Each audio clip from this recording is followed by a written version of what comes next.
It is the third model of Horuma Rin's 7 Lucky God series. It is SFJ02, Fukorokaoru,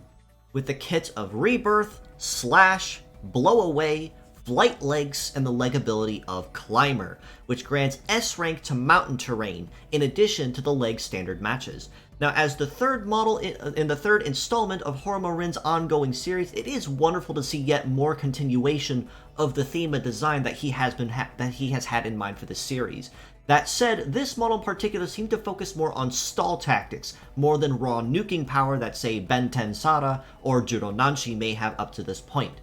Rebirth is a healing-based skill that, once activated, will allow him to be able to revive a fallen ally back on the field at 10% HP to all parts. Slash is a melee-based skill that we've only seen just a very small handful of times at this point, but all the same, that gets a damage bonus relative to how close the target is to you, or essentially how close they are to the center line. The farther away, the lesser damage you deal. But say if you can catch them like right as you outrun them at the line or right after they finish taking their turn, you're going to be dealing a massive amount of punish damage from that attack alone, even without it being pierce damage. Blow Away is a skill we've started seeing more and more often in fairly recent, but when attacking the target, it will push them away from you, and honestly, it will push them all the way back to their starting point on the other side of the field. This alone can be very good for stall tactics. Say if you can barely outrun someone and you can consistently outrun them, this can be very handy for stall tactics, so that you can guarantee that you can try to stall them or delay them as long as you can without them actually getting in your way or being a potential threat.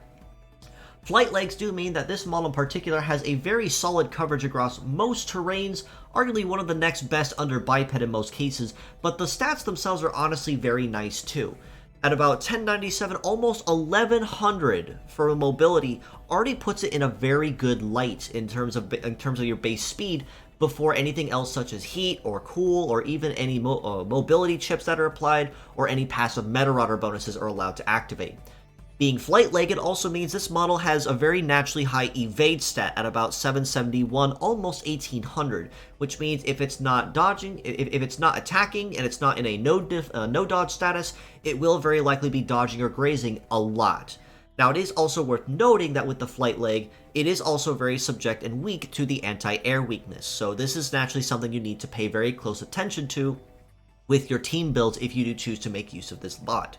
Now, the one thing and the one concern I do have with this model's legs, however, is its very low melee and shoot resist at 518 and 637 each, respectively. So this honestly means that even if it is going to have very high speed, it's not going to have a lot of resistance for those attacks that do manage to hit it, whether that be anti-air if you're going straight for the throat, or if maybe you don't have that equipped and you're just trying to take it out quickly. A heavy limit of 1 is also relatively nice to have, not something you commonly see on most flight legs, but still very nice to consider going forward. Excluding the legs though, it is actually moderately tanky, and I'm rather impressed honestly that it can make up for its very low resistance stats with a moderately high HP pool at about 5,500 HP for the head, about 4,000 per arm, and even the legs are still packing about 4,500 HP. This is a model that even if you can't kill it right away, it is going to be a relative nuisance to take down because it has such a high armor pool. And its base power also is pretty solid too, at almost 1,500 for Slash and almost 2,300 for Blow Away. So even if this model isn't designed for pierce damage or raw nuking, it's designed solely to be used as a staller more than a fighter, which means if used correctly, it can be an absolute threat on the field.